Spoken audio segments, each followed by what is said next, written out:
teachers, students, and veterans to the Northwestern Middle School Veterans Day program from A Servant's Heart. In today's show, we will be honoring the legacies of veterans through the readings of Letters of America's Heroes and the performing of a few patriotic songs. At this time, we ask that all cell phones or electronic devices be silenced or turned off. Flash photography is strictly prohibited as it may endanger the safety of the performers on stage. Applause is greatly appreciated when appropriate. Now please rise for the pledge and the singing of our national anthem.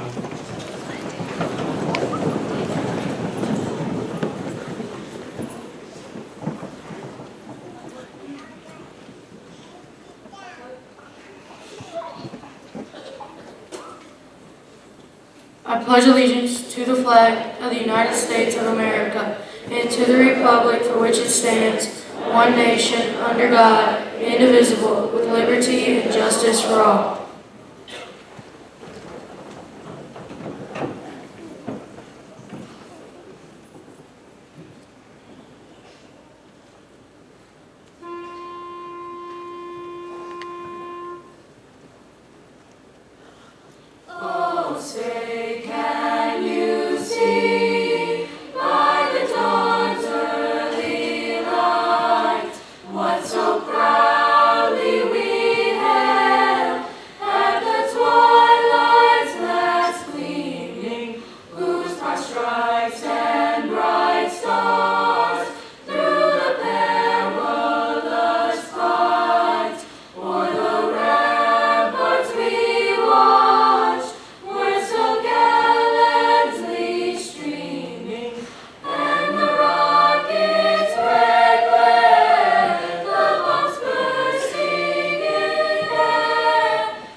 This is an excerpt from George Washington's letters to the Convention of New Hampshire. Gentlemen, I take the liberty of transmitting you the enclosed return, which contains a statement of New Hampshire regiments. By this you will discover how deficient, how exceedingly short they are of the complement of men, which of right according to the establishment we ought to have.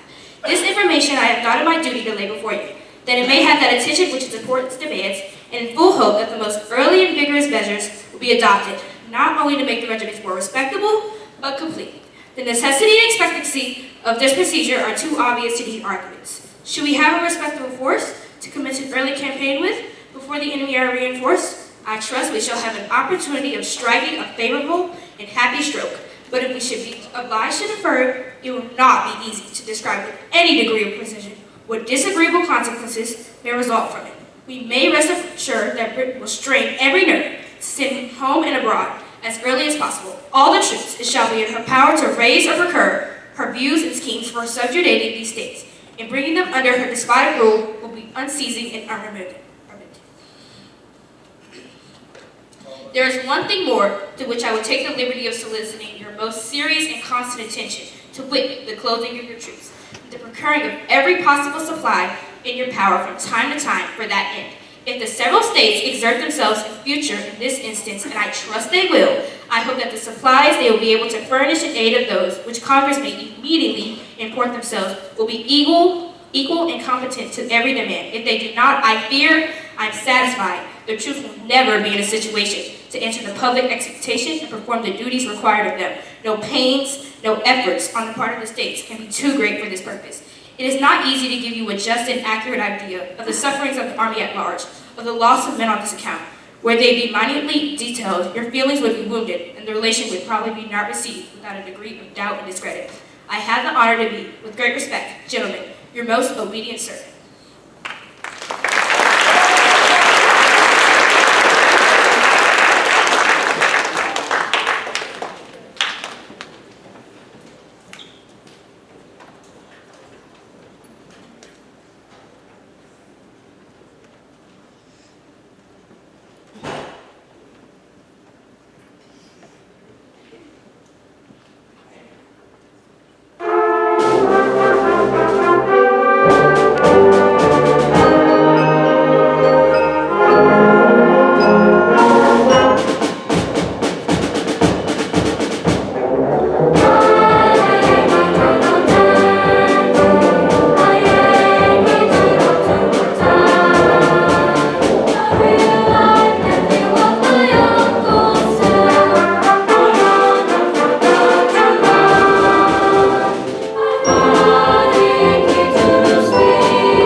Letter from Captain Eli Parker to his brother, Civil War.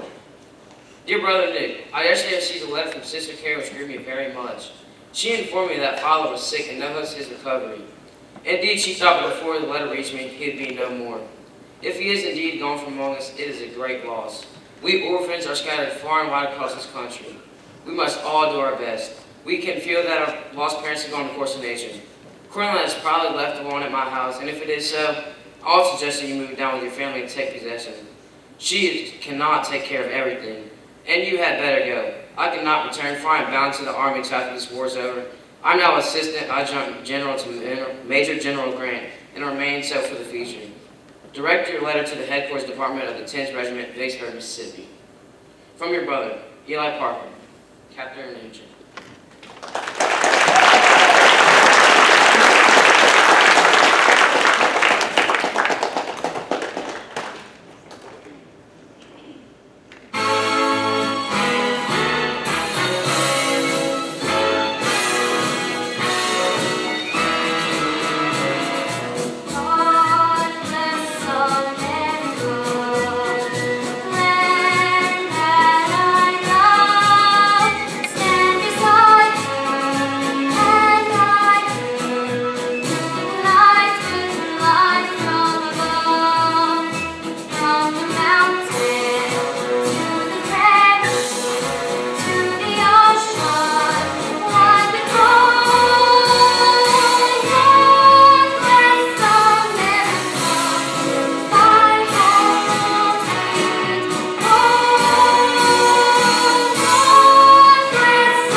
This is a letter from the trenches of World War I from Fred Hull to his friend Gerald. Dear Gerald, many thanks for the letter, which was somewhat a surprise to me. No, the news was quite fresh, as I did not hear from anybody in the office. We have just come from the trenches where we were for 7 days and had a most awful time. We were 3 days in the reserve and put in the firing line where we took part in an attack, where we were also under a very heavy bombardment. I'm sorry to say, we had many casualties, 35 killed and 138 wounded. And I can assure you it was an experience I shall never forget. Anyhow, Williams, Kimball, and myself came out quite safely. I've seen Frost out here, and of course his battalion, 8th Argyll and Sutherland Highlanders, are in the same brigade also. As a matter of fact, they were in the firing line the night we came out. I received the letter while I was in the trenches from Mr. Slater. Yes, I heard about Chamberlain. Jolly sad, was it not? If you do hear from Richard James, you might pass any news on to me. Shall be glad to hear from you. I could write more, only I'm a bit tired after 7 days in the trenches. I am yours sincerely, Fred Hull. P.S. Of course you know my address. Remember me to all I know.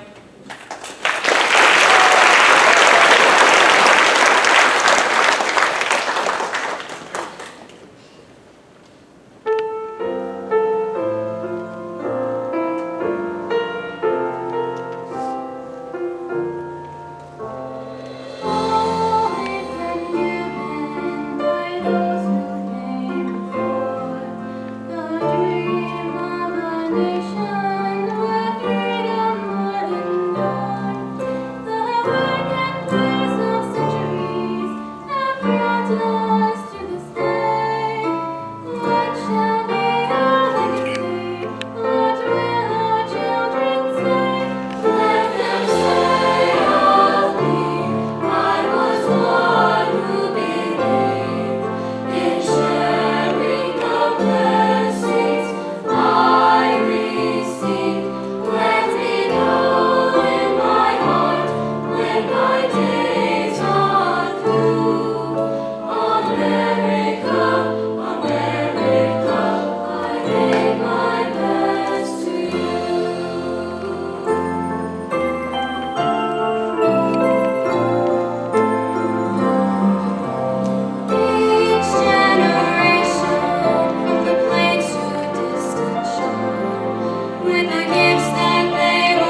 By Andrew Carroll, author and journalist. From a desert battlefield far from home, a U.S. military officer sent his wife a love letter via email describing how his wedding ring has soothed him and reminded him of her, though they are many miles apart.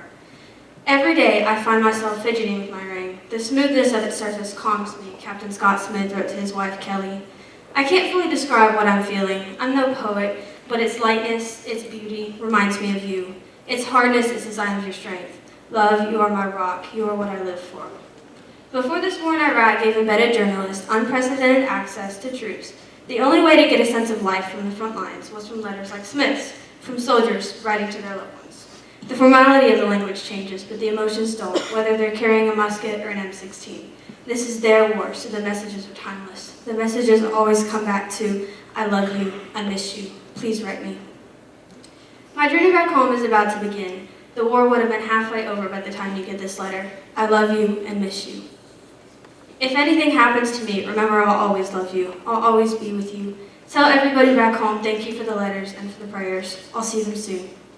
Tell my parents to embrace your proud American son. Tell my sister to achieve her goals, for I have fought for them. Pray for those soldiers who have lost their lives for our freedom, and pray for those who continue to fight to make the world a better place.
To conclude our show today, the band and choir will perform March of the Armed Forces. If possible, so that we may honor you accordingly, we ask for veterans to stand on their served songs.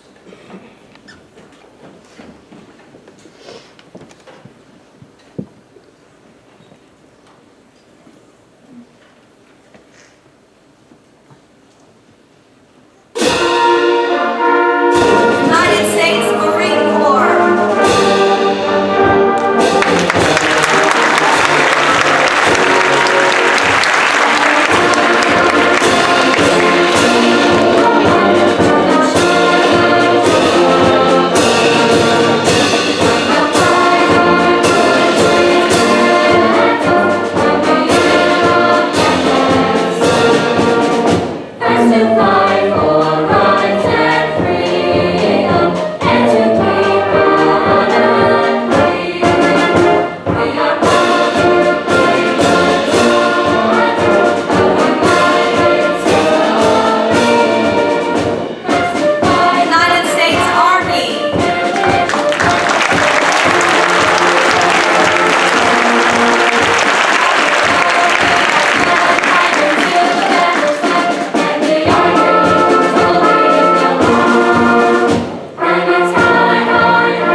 applause. One more round of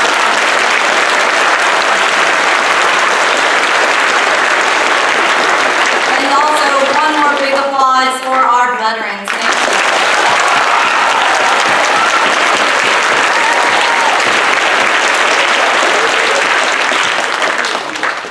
At this time, we would like to dismiss our veterans to the lobby to receive some refreshments. So students, please stay seated. Our veterans, if you would